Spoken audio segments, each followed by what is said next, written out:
when I got into Google, the first year was an absolute nightmare. I felt insane pressure, smushed under my own expectations, being mean to myself for no other reason than I thought I wasn't doing enough of what I thought needed to be done. The world is obsessed with fast-track success. It's easy to think that people become successful overnight. But let's face it, more often than not, what we see on social media is total BS. I'm here to look past the perception of perfect success and focus on life's detours, perceived mistakes, and even wrong choices, and understand the real road traveled up the career ladder. After all, we're all effing up. Mishae Khan is figuring it out as she goes. She's an investor, founder, and soon-to-be author. Leaving the world better than she found it is her obsession. Her company, Bold and Kind, is a jewelry meets affirmations brand focused on changing the self-talk of women that are too hard on themselves. She's no stranger to high-pressure environments, having worked for 10 plus years in training and operations at companies like Google and Samsung. Designs focus on changing women's inner narrative and have been in publications like Vogue, Glamour, and Vanity Fair UK. She's most excited about her puppy and editing her book. Mishae, welcome. Thank you for being on the podcast. Thanks for having me. I'd love to start with you sharing what you're up to in your career. I'm 2.5 years into this, but I still think of myself as very much building it. To anybody who's listening, who's an entrepreneur, you're going to understand even 2.5 years in, it feels every other month there's a different challenge. So to answer your question, I'm building Bold and Kind, editing my book, trying not to drown. Bold and Kind is my affirmations meets jewelry company.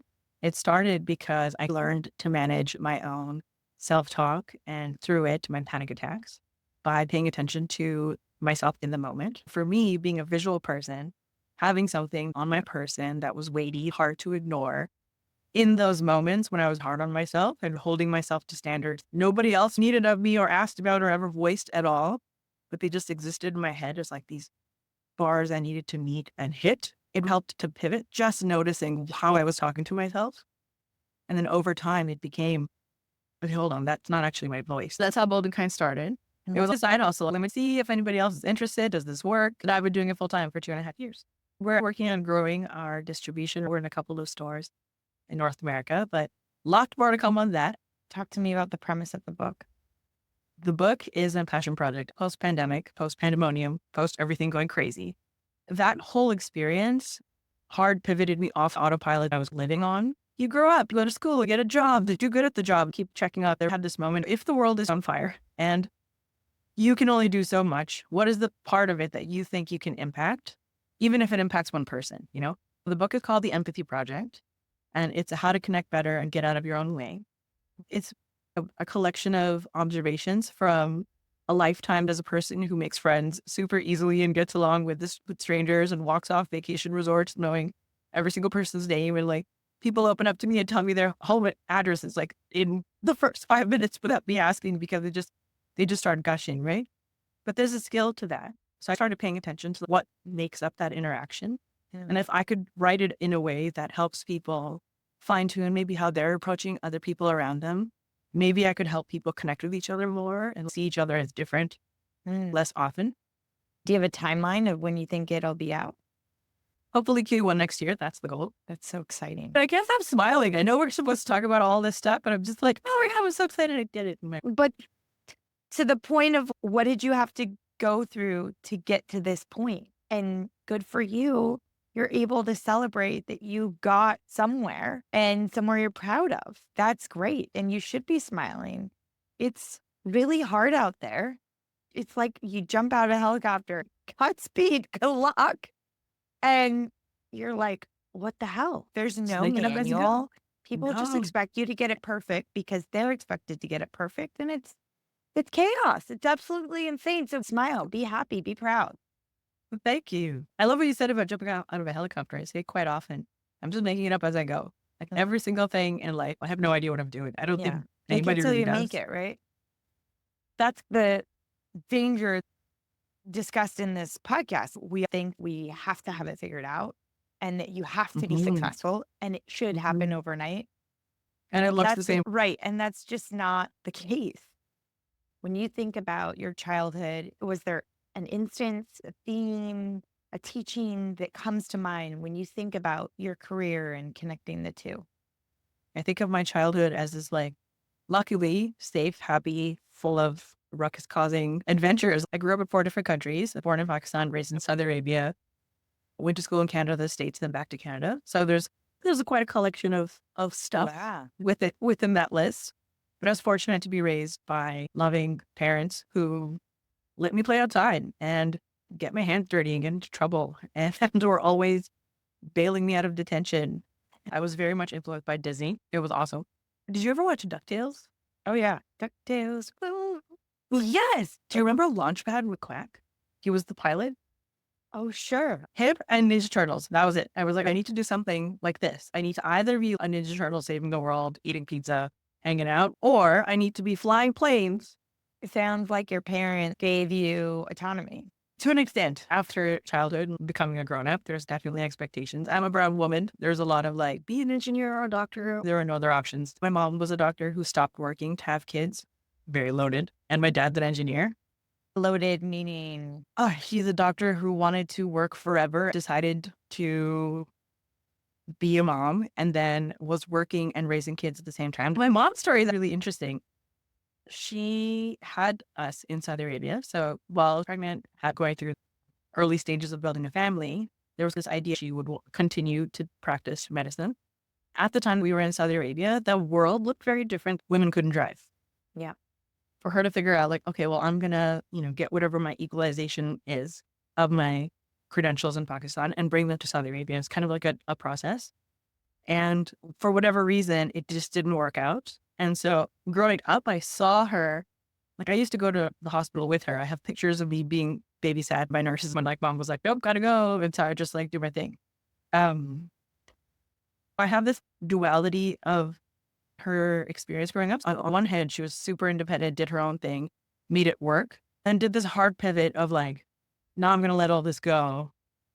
But I think she like resented the choice because she talked about it a lot. As a kid, like I didn't know if like, am I the reason you're not working? Like, oh no, this is terrible. And like as an adult, we've had those moments. Interesting. You use the word let this all go. Oh, Because I saw it, right? at first you said there was a hard pivot, and then you said, let this all go. So to me, I immediately thought, oh, there's resentment. That's how it felt, Now she says it in those words of like, I let it go. But in the moment, it felt like we were responsible for her not working anymore. I think I let it all go sounds like there's some messy business. I was in corporate for so long. Just over a year ago, I decided to let it all go, as we're saying.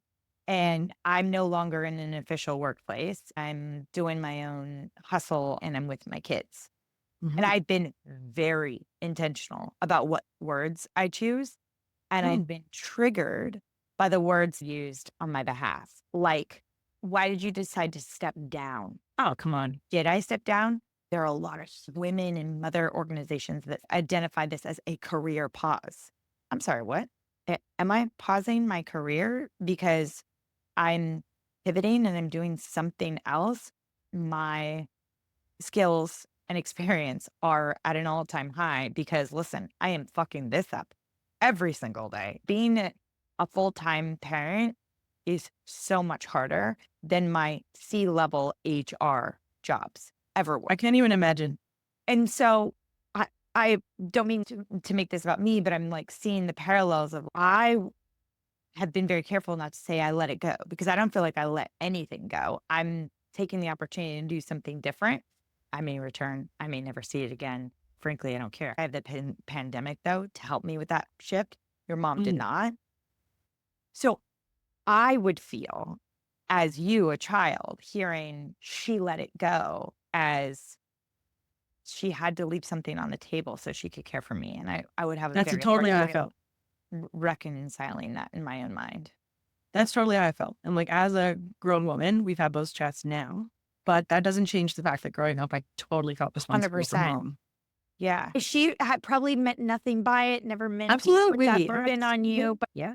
Plus, we are so much more connected to each other and also to information now than she would have been at that time. Like, I remember when my dad first brought home a laptop, right? Like, and like right now, you and I can have a conversation. I could be Googling like who first coined the term self-awareness. We can look up all the different patterns and their impact. So I can't judge no, what she she did did the at all, best you that know? she knew with the best Hell that yeah, she she had. did. She's a great Absolutely. mom. Yeah. Totally.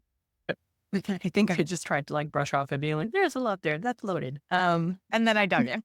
I was totally like, oh shit, do I like traffic manage this? I'm cool talking about anything. So honestly, I feel like any person listening who has immigrant parents is probably going to understand that pressure. Like, we brought you here so you could do ABC. And there's a list that comes with that, you know?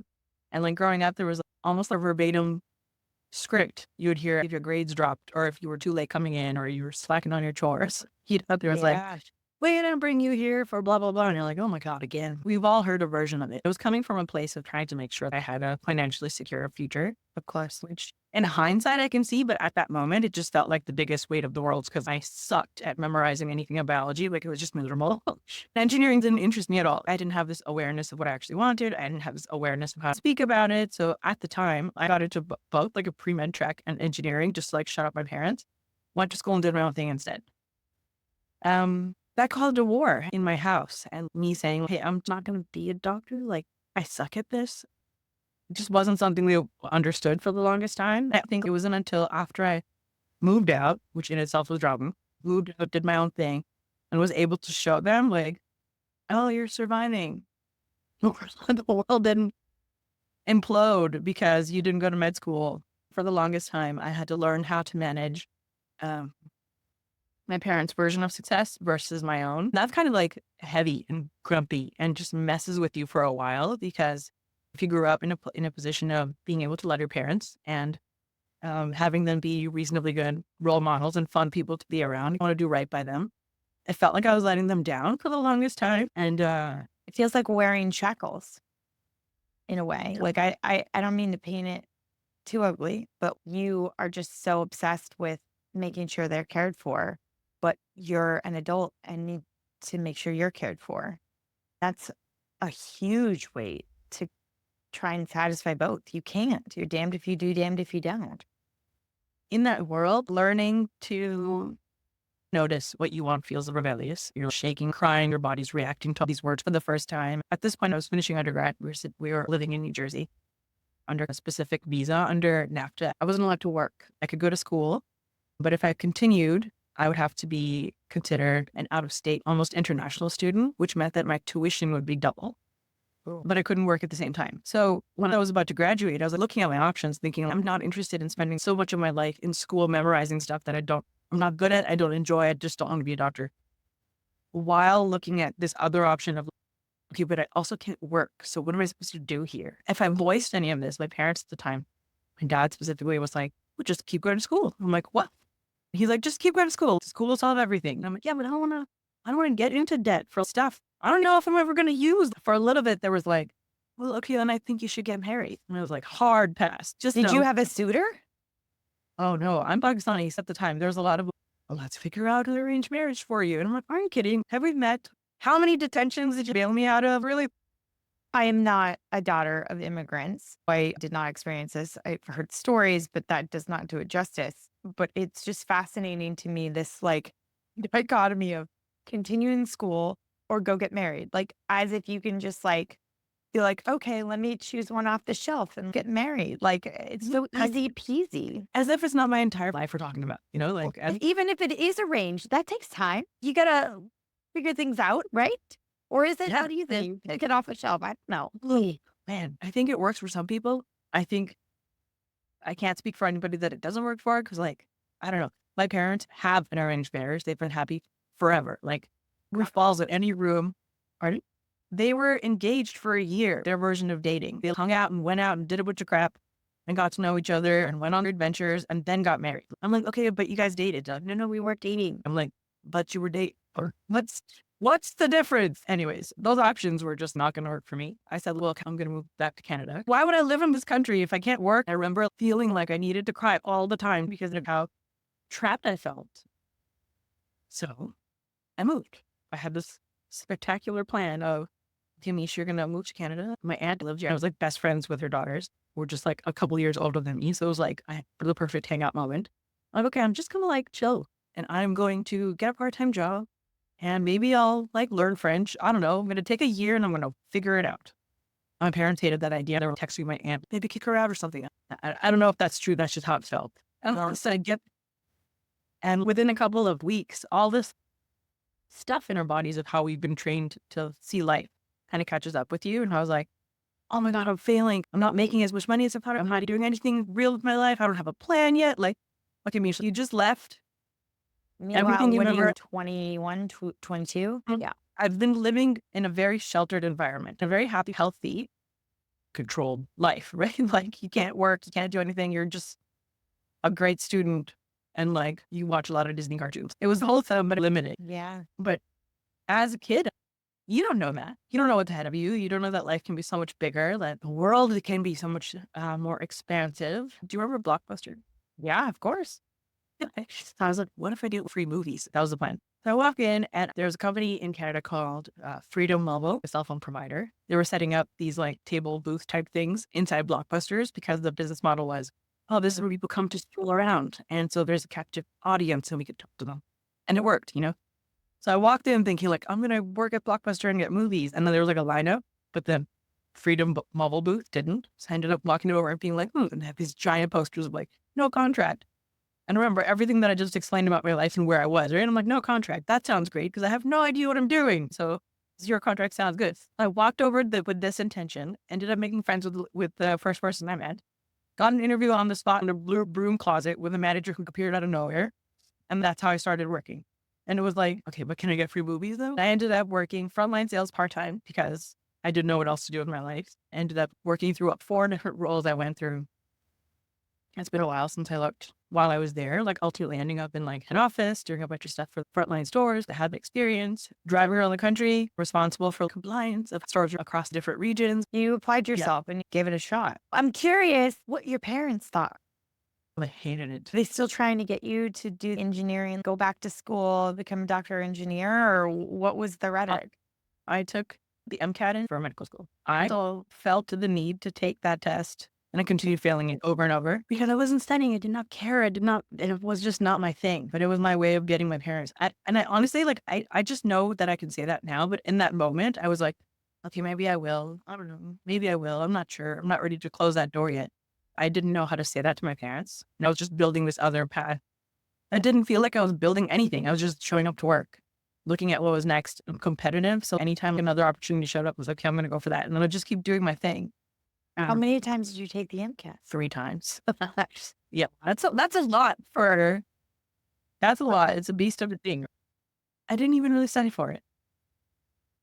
I just stressed out about it. You got an undesirable score. Did you share that score with your parents? What was their response? Yeah. Gotta keep studying.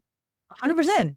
You shouldn't be working. You should come back home. My mom would be like, when I'm studying, my grandma would stay up with me. She'd make me snacks. I'll help you. Maybe you have to watch on your plate. See, you shouldn't be working. You should just be studying and then you'll do better. And I was like, I didn't have it in me to be like, Mom, I hate this. It felt like breaking their heart. I get it. So like, but in that moment, I was so confused, so overwhelmed. I felt like I was trying anything to get them to leave me alone. I didn't even have that awareness in that moment. I get it. I was just like, yes, this we do. I guess I'll try again. You were searching for your identity, not knowing you were trying to find identity. Yeah. I don't think a lot of the big aha moments in my life have happened on purpose. I feel like you walked around the corner and found something you were not looking for ever. My husband, I met him that first week when I walked into Blockbuster. Still, like, I am terrible at listening to instructions. He was tasked with training me and I hated it. So I was just like, leave me alone. I'll figure it out. And he was like, you have to do it this way, blah, blah, blah. But then we learned people come to the stores and are like frequent flyer customers all had like a betting pool going. Like, these two are going to get together. Like, something's going on here. Because that's how annoyingly in our faces we were, like on the sales floor. We'd be like, well, I'm going to do more sales. I'm going to get more accessories. I was not looking to get married. I actively ran away from it. You had to do it in your own way. You made a comment. I'm not going to remember it verbatim, but something like all the aha moments happen just randomly. To that point, it's not like we're put on this earth and told self-awareness is super important. Here's how to instill it in yourself. Here's what you're going to need to do. And da, da, da, da, da. Like, Yeah. it's not until in your late 30s, 40s where you're like, holy mother, I know myself. For those that know themselves before that, that's a gift. And I think that's very normal that you weren't there in that place and time. Talk me through when mobile, it was very fly by the seat of your pants, time passed, you were doing well, got new titles, new responsibilities. Were you happy during that time? I think so. Kais, my husband, and I actually talk about that era because I felt we had zero long-term plans. We were just focused on what are we doing this weekend?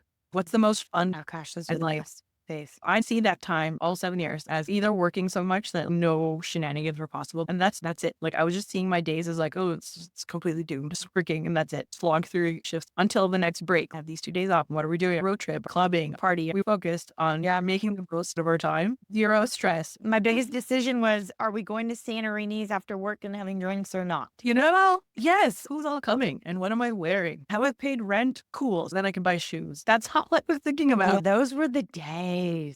That's all I was thinking about. And like, you know, my parents at the time, right? Like, oh, he should be saving some and he should be thinking about life. What did your parents think of your boyfriend, now husband, during that time? Oh my God. My parents have been against most of my big life decisions until a few years after they come around. With Kais, when I told them, I didn't actually tell them about him until he proposed, which is what you did at the time. All of my older cousins, all of us were in the same boat. Like, we all lived 2 separate lives, like one that our parents knew about in our actual life. Hey, I've been hanging out with this guy. You don't say dating because they'll freak out. Oh, really like him. Can't even say alone. Really like him. I think I'm going to get married. So you should probably meet. First question. What does he do for work? He does what I do. Oh, no. Fail. Where did he go to school? He didn't finish his undergrad. Oh, no. Heard that. Absolutely not. We can't do this. He's never met them. Just from these 2 questions, he's a no. I'm like, Dad, you got to meet him. Next time you're up, I'm going to set it up. We're going to go for coffee. You got to meet him. They do. And immediately after, like, they're like polite to him. And like, you couldn't tell in that moment that it was doomed, except for questions like, where did you go to grad school? You're being an ass. Like, he didn't go to grad school. Why are you asking this question? But Kais is awesome. And he's like, I didn't. I went to uni. There was a strike. So I got a job. Dad's like, are you going back? He's like, why? I have a job now. I'm good. Dad needed a condition. He's like, I'll allow you to marry my daughter if you go back and finish the courses you have left. And Kais is like, are you for real? But he's actually a lot more respectful towards this request than I felt it because he's like, I have 3 classes left. I don't mind. I'll do it. Meanwhile, I was like, why? You're being mean. This is stupid. This is dumb. I had a lot to say about it, but he did. And that's how we got married. Did? He did. He's like, okay. Dad's like, no. Really? The That's pressure's like mad respect, but also, bananas. yes. Oh, Oh, he really loves you. you know, for 3 classes at least. Should last for a while. Why did you leave Win Mobile? I hit a ceiling for sure. There was only so many roles available for what I wanted to keep doing. And I felt like we'd gone through so many different owners and senior leadership. I think there was like 3 different turnarounds, like while I was in HQ. I can't even remember actually. But I remember looking around and being like, where can I go from here? I couldn't see a path. One of the VPs at Freedom was just like really amazing at looking out for me. There was this meeting, my first time leading a program, build a mystery shopping program. I was supposed to build it for the first time. You like interview a bunch of vendors, you bring in tons of help. You have a 6-figure budget to work with, right? Which is a lot if you haven't spent that kind of money before, right? Even though it's not yours, behalf of the company, whatever, feels heavy. So at the time, I'm sitting there trying to figure this out. You have to bring stakeholders along, hold meetings with specific heads of departments so that everybody understands where this is going to go. Ultimately, a mystery shopping program. My background ended up being very retail focused. How do we do business in a store? What do people do? What does a store look like? How do we train? That became my world. I remember sitting at this desk, listening to a conversation, and I knew I had the answer this VP beside me could see it because I'm very animated. So I'm sitting there trying to say something, but I haven't been at a table like this before. I have a bunch of stuff in my brain about what I think it's supposed to look like. I have not found my voice yet, is what I can say looking back. But in that moment, I was like, "Oh, like I didn't know what to say." And he literally like leaned over and he's like, "Be louder." And I was like that just felt like the biggest permission slip that I didn't know I needed. And then I just like, hi, actually, no, let's do it this way, and did my thing. That he literally just like leaned like, be loud. And that was it. Huge. Huge. And you read about these things, right? But in the moment, it scares the shit out of you because you're like, I'm sorry, what? I just needed to trust my gut and say, I have the experience. I've led these stores. I've worked in them. This is what's going to be needed. This is how we're going to set up this program. Here's why. And like move forward. I can't help but see that you felt respected. Someone took time to be like, you have immense value. You know what you're doing. In two Like, words. be louder. Holy In hell. 2 words. Powerful. Yeah. Absolutely powerful. And in a space that felt so crowded, like there were so many voices on that topic, and every department had an opinion, and they'd been doing it for much longer than I had. And it just felt like, oh my God, like, and what I do, and what am I supposed to do? How are you supposed to dress? Am I wearing the right shoes? This was in my brain instead of just saying what I needed to say. But that changed everything for me. After getting married, the real estate market was a little different. Kais and I were like, well, let's stop paying rent. Like, let's try and get a house. So we like stopped, focused really hard, bought a house. And then that changed my brain with like, oh, like, what if the roof needs to get redone? That motivated me to start looking at other jobs, start asking questions, start seeing if there was room. I don't think I would have noticed that there wasn't really a place for me to grow had I not been motivated. You ended up at Samsung. The tenure is quite short. So there was 3 roles open at the time that just seemed magical. Samsung, Microsoft, and Google had roles up. Each of them were called something different. The one at Samsung, digital marketing manager. And I forgot the title for the one at Microsoft. And the one at Google was a channel operations manager. Each of their job descriptions sounded similar to things I've been doing already. No matter what, they were all looking at the retail environment, which I was obsessed with because I love shopping and I worked there for so long. So I took a leap of faith, made 3 different resumes and sent them to all 3. I thought, let's just see what happens. Samsung called me back quickly. Their role was a contract. It's supposed to be a 10-month tenure. The backfill role for, I don't even remember what.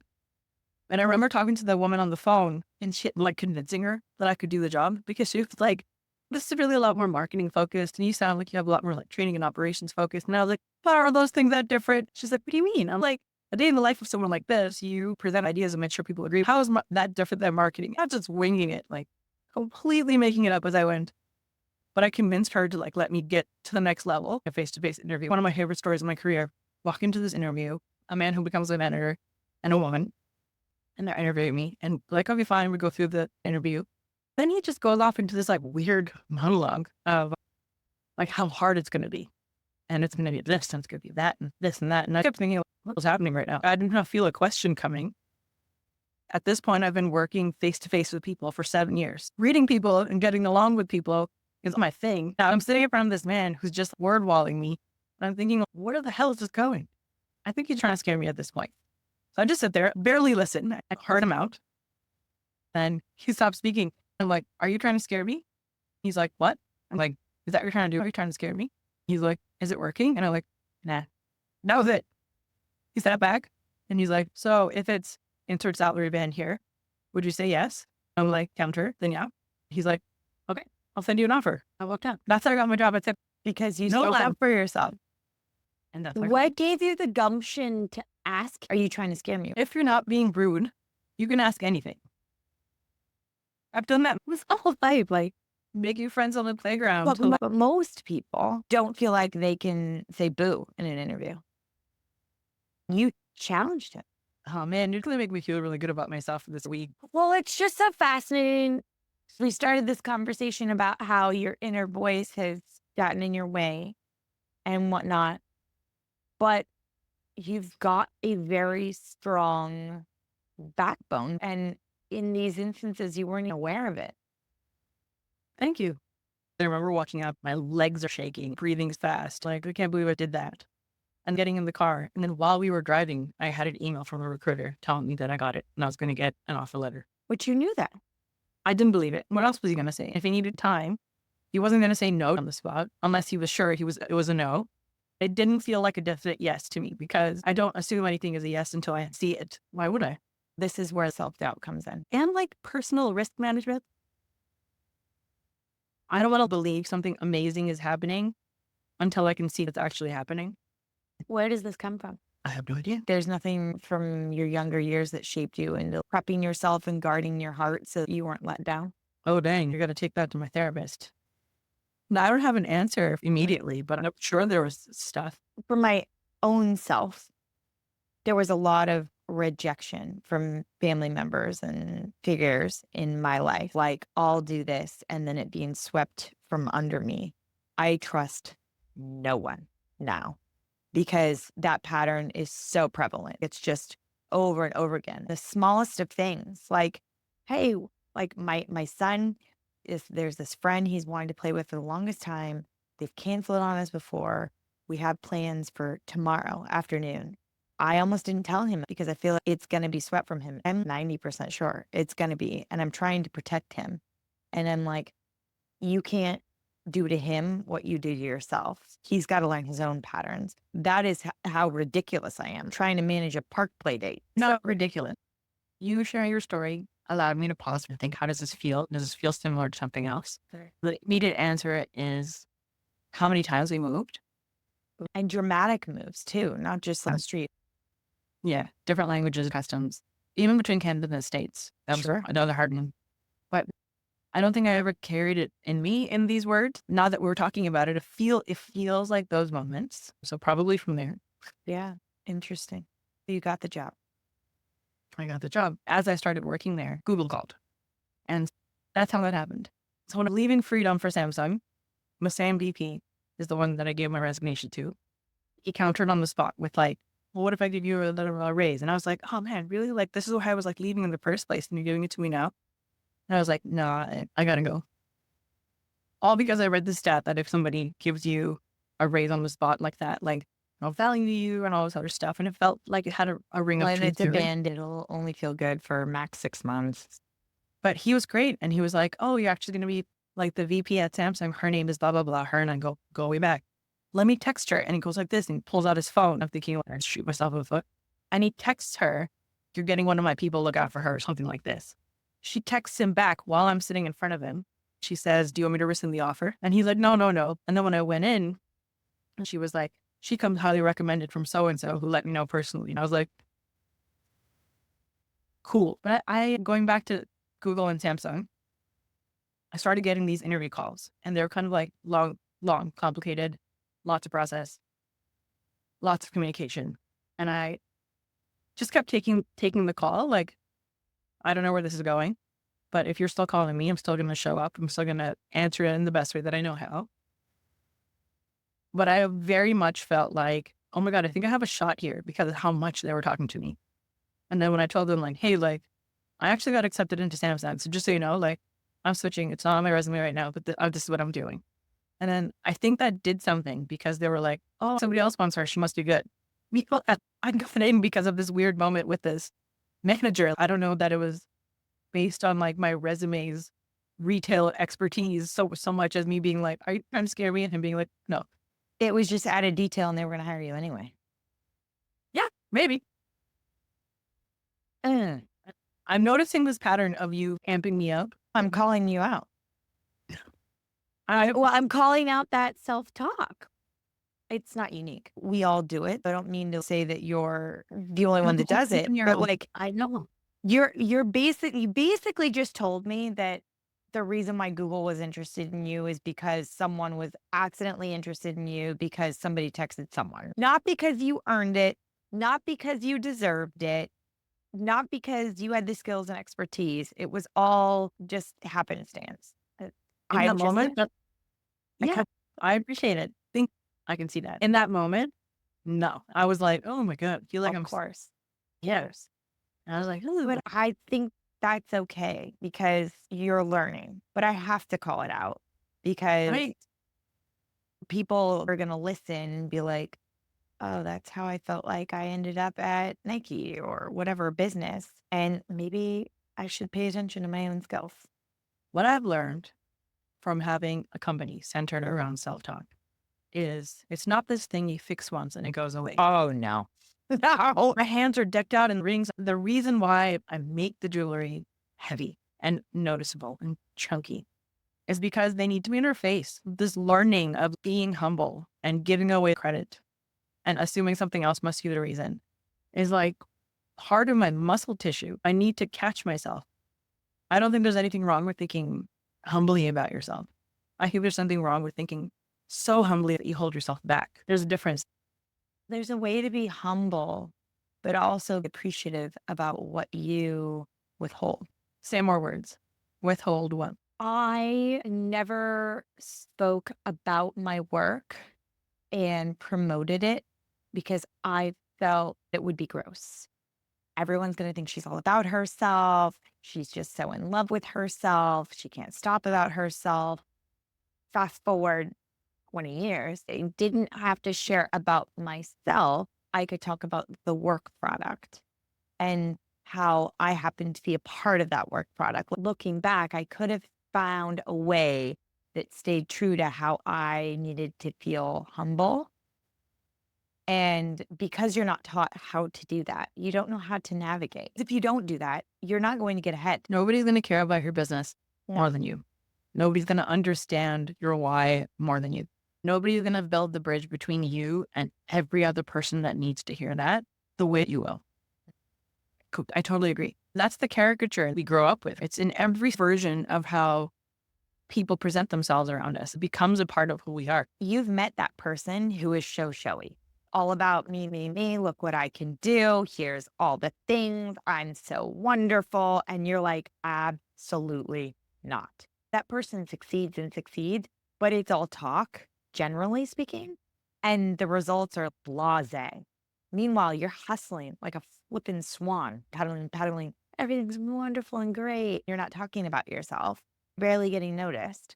It's agonizing because I led that way. By the time I was ready to tromp at the bit, I leaned in so hard. Like, think about what I reported to. I became fierce in negotiating and standing up for myself. There was just such a dichotomy of I don't know how and I need to. So with him, I felt really safe to just do it however. He graciously accepted however I showed up. Now I've learned how I want to do it. Thank God for him being like, okay, Dan, here you go again. I'm just going to read between the lines and figure it out and figure out what needs to come because you don't know what the hell you're doing. Give yourself grace. Anytime you're doing something new, it's your first time. Why do we think we're going to be so amazing at it the first time? Who gives a fuck? Like, It comes from this idea when you're with my kids, kindergarten, you have this board, first day of school. What grade are you in? What do you want to be when you grow up? Who the hell, as a kindergartner, knows what they want to be when you grow up? Which cute, because it's on the board. But the problem is we do it year after year after year. And it goes from being on the board to now the grandparents are asking about it. The aunts and uncles are asking about it. And everyone's asking about it in between the annual board. 8th grade, you're graduating. What do you want to do? Then it's high school. College is in 3 years. Where are you going to go to college? What are you going to do? I can't even pick up an alcoholic beverage, but you want me to tell you what I'm going to do with my life. I can't even vote. And you want me to tell you my vocation. So it's all this pressure that we chalk up to being cute and adorable when really it's sincere. We are literally grooming our children to have to feel prepared. so where I come from, it's not just that one message of what are you going to be when you grow up.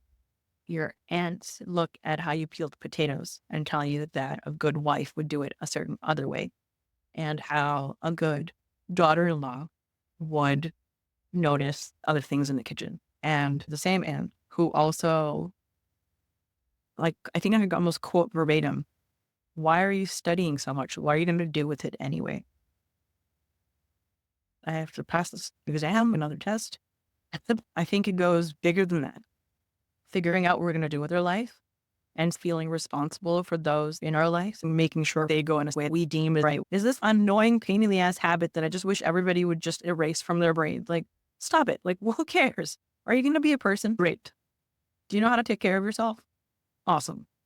Done. And it's only made worse by social media because we show the highlight reels and how lovely and glamorous things are. And we think, well, that's not what's happening here. So I must be messing up. No, that wasn't the full picture. It never is.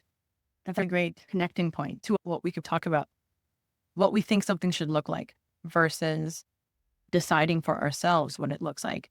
It's kind of the intersection that got me to where I am today, because when I got into Google, the first year was an absolute nightmare. And it was a nightmare not because of the work only, like the work itself. Yes, it's a lot. I was human number 7 on the hardware team in Canada. A small group trying to get smart speakers, Wi-Fi, and eventually cameras out into the country, get people to buy them and get store reps to understand how to talk about them. My job in that group is enabling the sellout of these devices in stores. You give me a huge budget and you say, like, build programs. The only experience I had with building set programs was this one mystery shopping program. And so I felt insane pressure that nobody put on me, that nobody asked for, that nobody directly said, like, hey, by the way, you have to do great or the world will implode. Like, nobody said that. Everybody was busy doing their own thing, also trying to stay afloat, also just trying to like make it from one day to the next, arguing for more headcount so we could grow the team so we weren't also doomed, like doing that thing. And also just like building a great friendship with everybody around you because you're in the trenches together. The biggest thing happening for me was internally because of what I thought it looked like to have a serious, important job. For context, at Freedom, the biggest budget I'd ever handled was a 6-figure number. My first year at Google, it was an 8-figure number. Ooh. I'm like, okay, I'm like the CFO of my life. So how different can it be? No, it turns out really different. Like, it's not so different. Like, so different. The internal pressure to do right by the work, but those programs affected real people. I knew the impact my decisions could have on hundreds of people's days. If they liked their jobs, if they were happier, more fulfilled people do better work, we would get more bang for a buck if I set up these programs the right way or care a lot about retail. So that's all the pressure that I put on myself to be like, oh my God, you have to do right by da, da, da, da, and this is how it looks and you have to do it. Like, wasn't until I was so tired that I was like, I do not care if my makeup is great. I do not care if my hair is done for this meeting and my shoes are more comfortable than they are polished looking. I'm just going to show up and do the thing. When I got that exhausted, I let myself let go of things that just did not actually matter. It didn't matter if my presentation decks were done 4 days in advance. Nobody was looking at it until the moment they needed to look at it. So why was I panicking? If I could just lean on the things that I knew mattered and like carry forward what I knew I was good at and what I could bring to the table and just be so grounded in it because I was too tired to pretend I wasn't. I was too tired to pretend like, Mr. Big Shot, who has a really big voice sitting across from me at the table, knows better. And I was just like, well, do you? And I would ask questions and get in on it with so many different categories of work. It really changed. That's where I started learning how to rely on my own competence and know that was enough. Confidence comes from competence. You try something, you fuck up a bunch of times, and then you figure out how to do it. And then you carry that memory in your bones. The next time you're seeing something new and scary, you just have to remind yourself you've seen new things before. You felt newness and gotten through it. So if you just learn to like anchor yourself in that, you can tackle anything. And so I think in my bio, I wrote, Misha is figuring it out as she goes because of moving around so much. I know how to depend on myself. I know how to do the work and I don't have to be shy about it. Like if I'm showing up to a project, I'm good to deliver. It's going to be fine. I'm not sure how yet, but I know I will. And that's okay. What drew you to create Bold and Kind? I started the company in 2020. The experience of it came before then, feeling overwhelmed, smushed under my own expectations, being mean to myself for no other reason than I thought I wasn't doing enough of what I thought needed to be done was really the first year and a half at Google. The thing that made me pay attention was running a red light because I was so overwhelmed. Didn't see through the tears. I literally ran a red in California on a work trip, meeting my new boss. So many different things in my life were stacking up against my well-being, the pressure I was putting on myself, the fact that I was in a new job. fact that it was the first year. My husband was depressed. We were navigating that. My marriage felt strained for lots of reasons. And at the center of everything, me feeling like I was responsible for fixing it all. Like it was my job to fix it all. It was my job to take care of it. And so when this new boss came into the picture, I remember sitting across from him in like a cafeteria in like a new building and him being like, so what's up? I burst into tears and he's like, oh my God, what did I inherit? I'm sorry. I'll be on time for the next meeting. I promise. But we have to do this another time. I left. He was like, I left because I was like, you're not wearing waterproof mascara. I need to look put together for the next meeting. Your hotel is 20 minutes away. Time to go, fix it all and drive back. That was my goal. Okay. My goal was not let me sit, breathe and get these feelings out. My goal was to look presentable for this meeting because work is the most important thing. All garbage. This is the state of mind I was in when I was driving. I was going back to my room to fix my running mascara. I need to look put together for this next moment. And oh my God, I just blew my first impression with my boss. I have to recover it the rest of the day. I run the red, pull over, call my husband, and I'm sobbing. This just happened. I ran a red, and he's like, He's like, oh, I'm like, don't worry, I'm okay. I didn't hit anybody, no actual damage, but this is what happened. And he's like, okay, but you're okay. For some reason, I could recognize how someone else was supposed to love me and care about me, but I couldn't recognize how I was supposed to love and care about myself. It all hit me in that moment. Wait a minute. How come I care more about my mascara than me? There's no words. It was just a hum and buzzing and incoherence for a little bit. Texted my boss, gonna miss this meeting. Sorry, I'm gonna make up the next one. Walked into a shower, bawled my eyes out. Got it together. Went back into work. Did the rest of the day. Finished the work trip, came home. But the whole time I was like a zombie. I don't even remember what I said. I don't know how it went. We just like robot styles got through it. But I had this big epiphany in my body of like, Weesh, like, what you didn't think about how you should care about yourself? Like, well, what the hell is that? Like, you're more worried about your mascara looking put together for something. Like, what the hell is that? And so, and that kind of kicked off this whole series of something's broken with us. Something's broken with me. Maybe something's broken with you. It's a lack of awareness of your parent going through a violent divorce. We've been in the middle of it. I've never seen domestic violence before, and I have been for the last 2 years between my mother and father-in-law. You, my husband, are now going back into the depressed version of you that shows up when they go through these, let's call them flare-ups. And we are not equipped to deal with this. We did not say we're overwhelmed once. We're both the eldest of immigrant families. We both have the same programming of we show up and we take care of. But what about taking care of ourselves? What about saying, no, I know you think this whole list is my job, but it's not. My health and my husband's health is priority 1. The health of our marriage, priority 2. Let's do that. It felt so foreign. I felt like a fool and a failure. It was a lot. A lot happened after that incident. Great conversations happened. We broke up for a little while, worked on ourselves separately, went to therapy, tried a therapist, tried a different therapist, tried a third therapist, like finding somebody who you feel like you can speak to, whole other adventure. Yeah. Spend 3 sessions telling you all the things, then ask a question in the 4th one, just catching you up on life stories, right? Starting over and over and over again. It's like, oh, I can't only process my shit so many times. In that moment, I thought I was with the wrong person. I thought everything about my life was wrong, so I needed to take a hard look at everything. I told Kais I needed a divorce. He disagreed, but chose to leave the house because I was like, well, I'm going to leave if you don't. And then we agreed on like, okay, let's wait a few months. We were living separated. The commitment was that we would work on ourselves and touch base in a couple months, see how it goes. Because I knew that if I needed to work on all this crap, a part of the reason was because I felt like I needed to take care of everything to hold up all these standards. I felt like I needed to be the one who noticed what was missing and replaced it or fixed it or provided for it.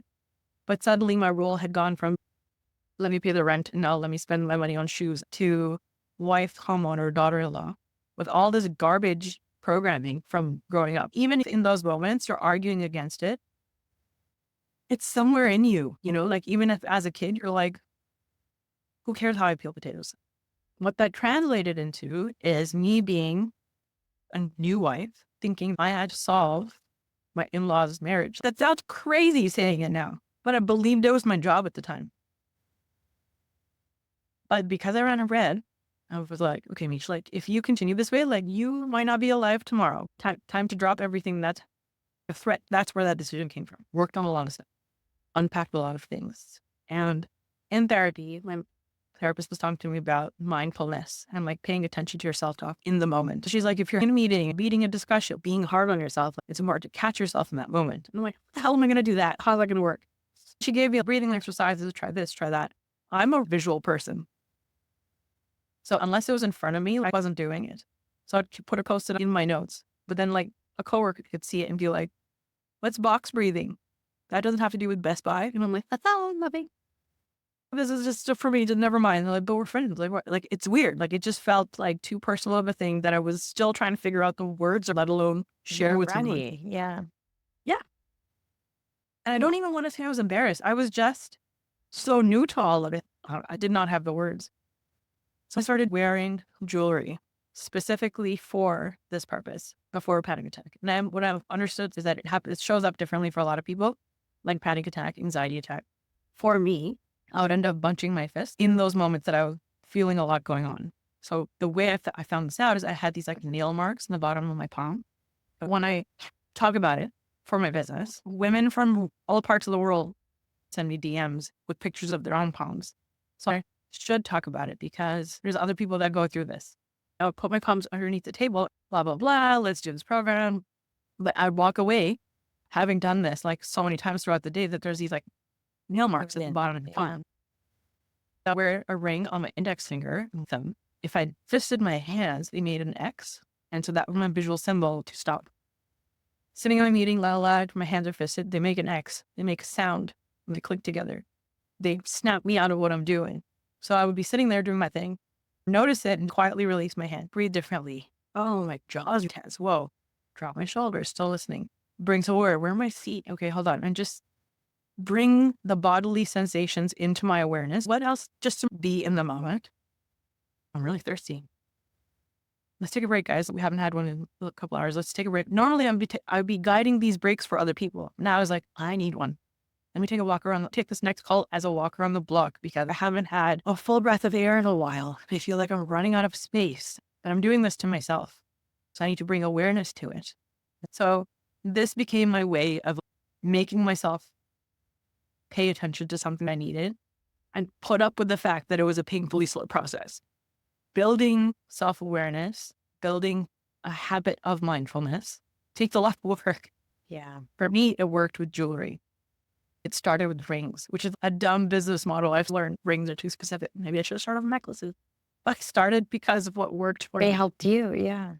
Yeah. And so that whole experiment, I tend to refer to it as an experiment I ran on myself with the jewelry on my hand to unclench my fists to stop. And I don't have those nail marks on my palm anymore. I haven't in years. That's awesome. Yeah. So that's where the learning and the, oh shit, I got to do better. None of this other stuff works for me. Let me figure out a way I can bridge this gap. Your story points out that there are things that work for a majority of people, and there are a lot of things that don't. And you to find something that worked for you to meet you where you were at, for that click that feels so minuscule maybe to the person next to you, but that click that was like a resounding gong for you to be like, Yeah. check yourself. Where are you at? Loosen your body. Pay attention to where you're at. That's phenomenal. And that your jewelry line then came from that to be like, I want to do better for myself. And I know other people will connect to this. It's amazing. Thank you. If you could go back and talk to your sub 20-year-old self, what would you say? I don't know that I would change anything about her. So I don't know that I would say anything to her. Like just let her do what she's doing. Because then I I do get love to that response. How do you define success? Success is learning to manage myself in a way that I'm not too hard on myself and actually make room to enjoy the time that I have the privilege to have. What 3 words would you use to describe your career? Do you want a misadventure, fun, and warm? Amazing. Thank you for sharing, for being an open book. Thank you for inviting me. Thank you for listening to today's episode of Effing Up. I'm your host, Deanne Reiner. If you enjoyed today's episode and you'd like to help support the podcast, please subscribe on the platform you use to listen to podcasts. Share Effing Up with others. post about it on social media, and or leave a rating and review. Until next time, count your perceived failures as part of your path to success. After all, we're all effing up.